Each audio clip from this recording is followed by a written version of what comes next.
Bueno, hola, ¿qué tal? Como en cada uno de los vídeos, en primer lugar daros una cálida bienvenida al canal de CastorTech Vehículo Eléctrico. Hoy vengo a hacer un vídeo en referencia a las personas que quizás no sepáis si el coche eléctrico es una opción buena para vosotros y quizás también conozcáis a alguna persona que se tenga esta pregunta en la cabeza y puede ser también que seas una persona que tiene un coche de combustión y estás pensando si será verdad todo lo que cuentan estos canales que van totalmente en contra del vehículo eléctrico. Y también quiero desmitificar un poquito todos esos canales que parecen, bueno, un poquito fanboys del vehículo eléctrico y para que veamos que para nada esto es así. Hay veces que hay que hacerse los vídeos un poquito más neutrales y decir factos, decir cosas, detalles reales que se tienen que tener muy en cuenta. En primer lugar, deciros que yo conduzco un vehículo eléctrico casi ya desde hace 2 años. Llevo ya 95.100 y pico kilómetros con el coche en menos de 2 años, como he dicho. En 20 días más o menos nos dieron el coche. Estamos a día 9 y el día 28 cogimos el coche, o sea, escasos 19 días para cumplir estos 2 años. Y voy a dar mi opinión personal sobre cómo veo yo esto del vehículo eléctrico, si está hecho para todo el mundo en primer lugar, en qué caso sería quizás lo más económico y en qué caso no es para nada económico tener un coche eléctrico. Naturalmente deciros que hay muchos puntos de vista, pero yo voy a hacerme aquí a lo que yo denomino cosas que para mi punto de vista se tienen que tener más en cuenta porque tenemos que mirar un poquito lo que la gran mayoría hace. Naturalmente la mayoría de la gente hace al día unos 30 kilómetros ida, 30 kilómetros vuelta, luego hay gente que hace 90 kilómetros ida, 90 kilómetros vuelta. Si tienes un uso diario de más o menos estos kilómetros, pues cualquier coche eléctrico te va a salir mucho más rentable conducirlo, sobre todo si tienes punto de carga en casa, porque vas a poder moverte con el coche sin tener que hacer una carga completa al 100% si tienes un coche de LFP o un coche de 80-20%, ¿vale? Es que luego otro tema más, ¿qué batería coger en caso de que te decidas? Y básicamente si tienes un viaje de 300 kilómetros ida y vuelta, pues tampoco tienes ningún problema con un coche eléctrico normalmente, porque puedes volver a cargar en tu casa o en tu pueblo o en tu barrio, teniendo un punto de carga cerca, a escasos 15-20 minutos máximo caminando, aunque esto ya sería para mi punto de vista un sin vivir, mejor que esté a menos de 5 minutos, porque si no tienes que irte 5 minutos antes al coche, etcétera, etcétera. Pero si tienes tu plaza de garaje y puedes cargar en tu garaje, pues no hay problema, o en tu casa delante de tu jardín, o si tienes un punto, como digo, cercano, 15 minutos máximo,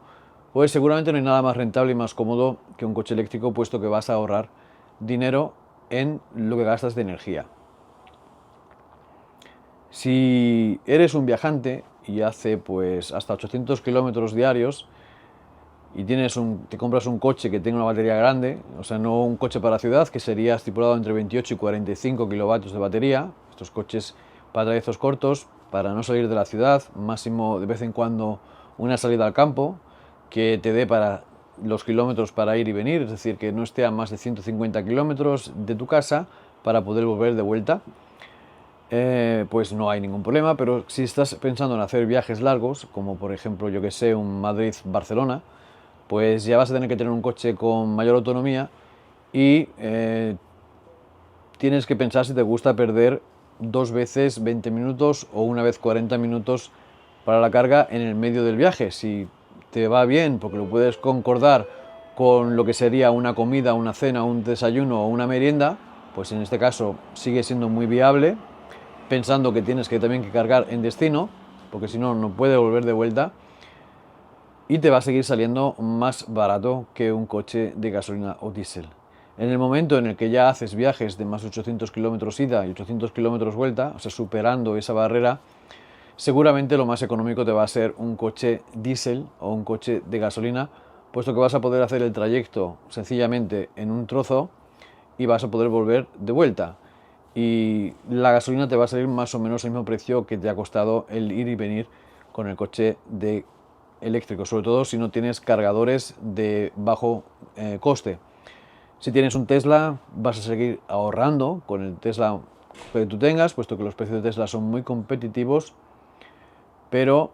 en el caso de que sea un coche de otra marca y no tenga ningún convenio con ninguna otra marca, como puede ser Kia con Ionity, pues seguramente los precios de los cargadores sean bastante caros, y si no, pues tienes que hacer un montón de bonos en múltiples empresas para poder viajar tranquilo, y al final te va a salir igual o más caro que un coche de combustión interna. Creo que he sido bastante claro con este vídeo, donde desde mi punto de vista, porque veo muchísimos vídeos en YouTube que hay gente que dice que se puede viajar en el coche eléctrico, y luego, claro, hay gente que dice que no se puede porque tienes que parar 2 o 3 veces, y después hay gente, la gente del vehículo de combustión, ¿no?, que se quejan de que es mucho tiempo perdido. Normalmente cuando haces un viaje tan largo te aconsejan parar 2 o 3 veces, tienes que comer algo, beber algo, ir al váter quizás, ya pierdes un poquito de tiempo, 15, 20, 25 minutos, 30 minutos en todo el viaje, incluso una hora.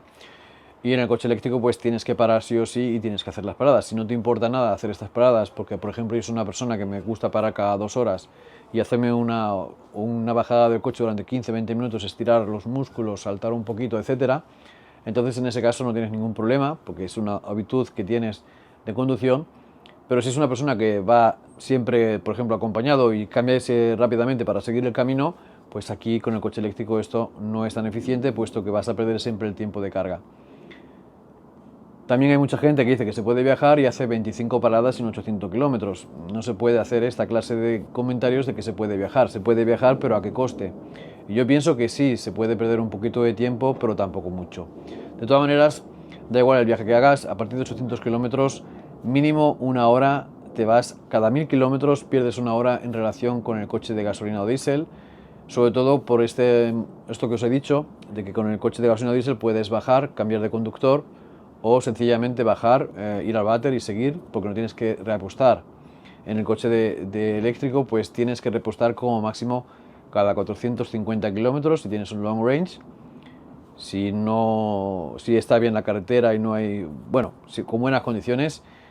y si es un coche de autonomía menos extendida, seguramente a los 350, 280 kilómetros, 300 kilómetros tengas que parar para hacer una carga, puesto que también tiene que ver mucho la orografía del camino, cuánto se ha gastado en la subida. Cuando vas de bajada pues gastas menos, y normalmente el trayecto tiene un trayecto en el que es más económico que en el de vuelta o el de ida. Uno de los dos es un poquitín más caro, puesto que vas a gastar un poquito más. Hay a veces que tenemos rutas que son bastante igualitarias, pero por regla general al final siempre se balancea. Y como digo, para mi punto de vista, a partir de 1000 kilómetros no hay discusión. Te sale más económico al día de hoy viajar en coche eléctrico, en coche de gasolina, sobre todo si sales de la península ibérica. En España aún se mantiene un poquito el precio, puesto que tienen unos combustibles muy baratos. En la Comunidad Europea no creo que hay ningún país tan barato como España,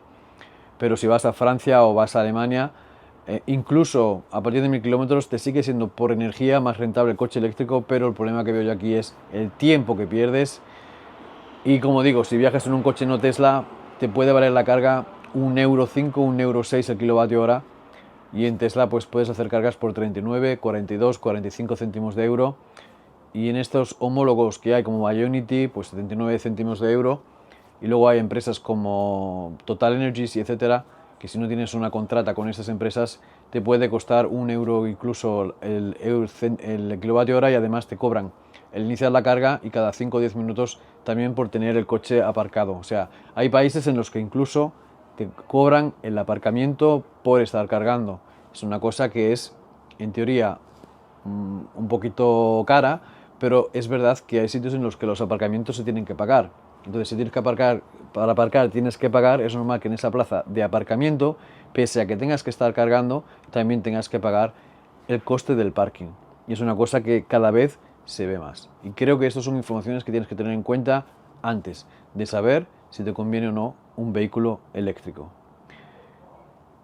También seguramente habéis escuchado el tema de que, bueno, los coches eléctricos ya no son cero neutral, por el simple hecho de que durante la carga la producción de energía tiene un coste medioambiental, hay expulsión de CO2. Esto contradice un poquito a lo que serían las energías renovables, pero creo que todo el mundo sabe que la única energía renovable que no emite CO2 es la hidráulica, y que después tenemos la que sería la de los ventiladores, la del viento, que, bueno, contamina un poquitín menos, por así decirlo, contamina bastante menos que lo que contamina, por ejemplo, la solar, que es la que más contamina con creces, no sé si son 20 gramos cada kilovatio hora. Y luego tenemos la otra energía que tampoco emite casi CO2, prácticamente a la par entre el agua y el viento, por así decirlo, que es la energía nuclear, pero en este caso tenemos el combustible, bueno, pues que es contaminante quizás en radiación nuclear, y esto es un problema que dura durante miles de años o cientos de años, como queráis ver, y es un problema a la larga, ¿vale? En el momento de producir la energía, pues no emite emisiones de CO2 ni gases malos para el planeta, pero el residuo radioactivo queda ahí para tener que enterrarlo debajo del mar en un hormigón o en una cueva o en lo que sea, y es un problema que no sabemos verdaderamente en cuántos años dejará de ser radiactivo. Y creo que eso es una buena cosa. Os voy a poner seguramente por aquí una foto de cuánto es la huella de carbono de nuestro coche aquí en Suiza. El 80% de la energía que se produce es hidráulica y el 18% es más o menos nuclear. Y después tenemos algo de ventiladores. Aquí están un poquito prohibidos porque dicen que quedan feo, que destrozan la naturaleza, ¿vale? No se ve natural. Entonces hay un pequeño en contra de las no sé cómo se llaman ahora en español, pero bueno, los ventiladores no reciben, porque matan pájaros, revientan los pájaros cuando pasan de lado, entonces está muy mal visto. Y los paneles solares apenas aportan nada en un país en el que el 90% del invierno no hay sol y que los veranos son muy cortos y la eficiencia energética, aunque sí es mayor en los años que estamos hoy en comparación con cuando se empezaron a instalar, prácticamente se obliga en todas las casas a poner energía solar cuando se renueva una casa, o cuando se hace una casa nueva se le obliga a poner paneles solares en el techo arriba, pero igualmente no es un porcentaje que se pueda notar al día de hoy en lo que sería en producción energética. Como digo, porque en primer lugar falta el sol. Nada más, espero que os haya gustado el vídeo, suscribiros al canal, si estás interesado en la compra de un Tesla o en probarlos, dejo abajo el enlace de referidos para que la gente en TikTok pueda preguntar por qué son tan miserables los que tienen un Tesla, que tienen que pedir siempre que la gente vaya allí. Pero esto es la propaganda o decir, te aconsejo algo que a mí me funciona, y si me funciona a mí, creo que es una buena cosa que tú lo conozcas, es algo natural. Y nada, nos vemos aquí en Castor Tech, vehículo eléctrico, en un próximo vídeo. Suscríbete al canal, da un like y nos vemos aquí próximamente con un nuevo vídeo. Nos vemos.